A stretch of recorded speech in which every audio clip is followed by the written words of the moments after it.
My name is Mark Herman, M-A-R-K-H-E-R-M-A-N.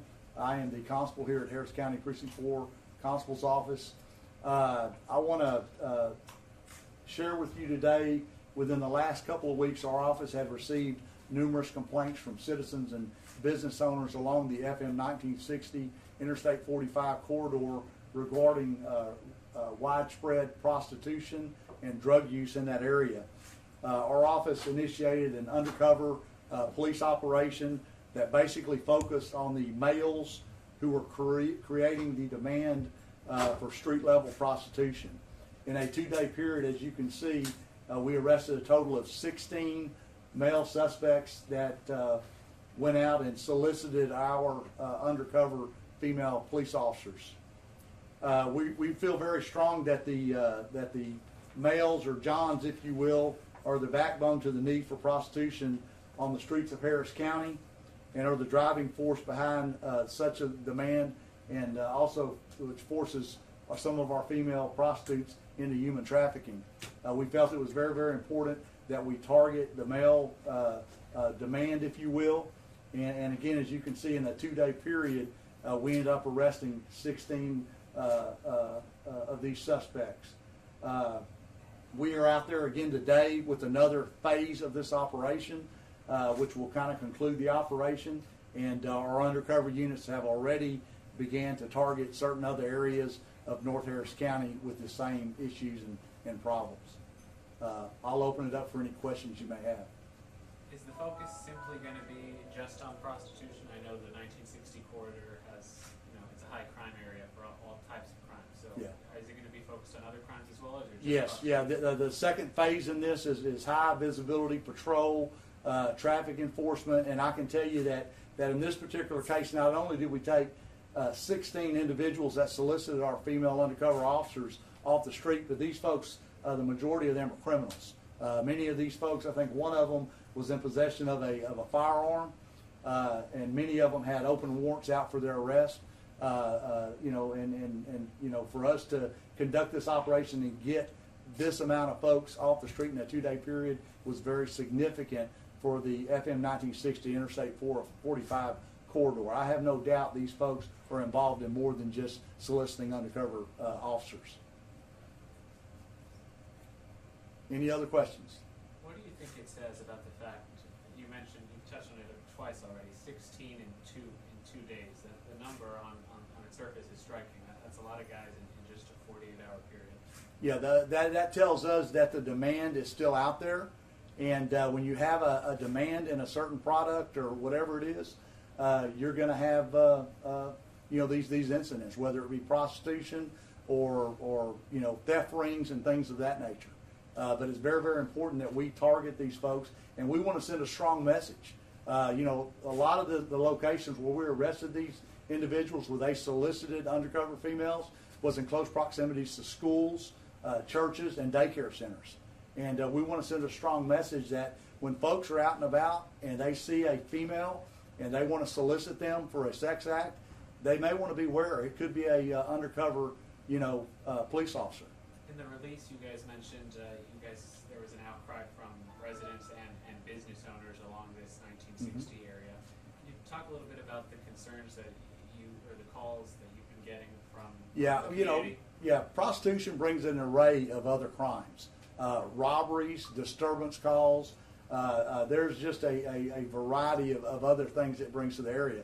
As in this case, it brought these individuals who have half of these folks were wanted people by the law. They had warrants out for their arrest. So it brings the criminal element out to our communities. But I guess my question is, talk about the concern people had along 1960 about what they were seeing. Right. Well, and they see these folks hanging out in cars, waiting around, driving around. There's been cases where people were propositioned that were out just trying to take a walk or outside their businesses. And so the demand is there, and of course, 16 in a 2-day period, the proof's in the pudding. One more question for you. The Justice Department sent out a release just a few minutes ago, and in that release, they mentioned the 1960 Interstate 45 corridor as an area they are targeting now to beat back this high crime that's going on here. Is this part of that operation, that extra money or resources? Yeah, no, ours is totally separate. This operation here was done by Precinct 4 Constable's office by ourselves. And of course, we continue to work with the federal authorities and our partners in law enforcement at Harris County Sheriff's Office on different other initiatives that we work daily. And but this was a separate initiative that we kind of took upon ourselves. And when they approached the officers, do we know how much they were willing to pay to be with them? Yeah, I really don't want to go into that. I mean, all these transactions verbally are recorded, and they're part of the criminal prosecution.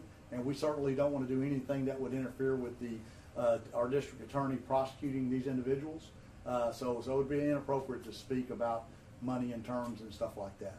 You said the operation it's entering a different phase, a second phase? Yep. Today there are folks out there today doing some other shoring up things, if you will, and then we will go out ourselves and do a reassessment of the area, and if the demand's still there, we'll be back out there doing it again soon.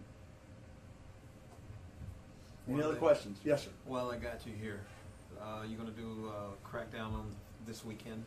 DWI or anything Yes, like that? yes. We sent out a press release, I think about, Cynthia, 4 days ago? Yes. 4th of July, we have put extra step DWI units on the street. They will start Friday night and go through the 4th of July day, holiday, if you will. In addition, we put extra patrol deputies on the street for the anticipated disturbance calls we're going to receive on the 4th of July with fireworks, things of that nature. Every year, this is just business for us. We anticipate, putting more DWI units on the street and putting additional officers on the street to take care of that call volume. You mentioned, sir, that these guys were operating close to churches, schools. What's the message? I mean, we're talking about children. What's the message that you want to send to parents, maybe? Well, there's not a particular message we have to the parents, but the message we want to send out to the criminal element out there, is you don't go out and solicit people for sex. That's against the law. And if they're going to solicit folks, they may be soliciting an undercover officer, and the recourse for that is that you get arrested and you're in jail. Some of these guys are in jail with very high bonds, and y'all will be able to look at that. One of these individuals has a ICE hold on him, a detainer. We don't know what that is for, but when they get him at the sheriff's office, they will coordinate with ICE to find out what the hold is and what the detainer is. So when you see that in the press release, we don't know, and we don't ask. But these individuals are wanted individuals, and they're out here basically in our community, again, bringing an array of other criminal activities along with violating state law. And we know the name of that guy? It's in the press release. Okay, Where are the press releases? Cynthia has them. Okay. She'll give y'all one of these written press releases with photographs, and one of them Great. by this picture says ICE hold. Great. And so you'll be able to know which individual that was. Thank you, sir. Okay? Any other questions for me?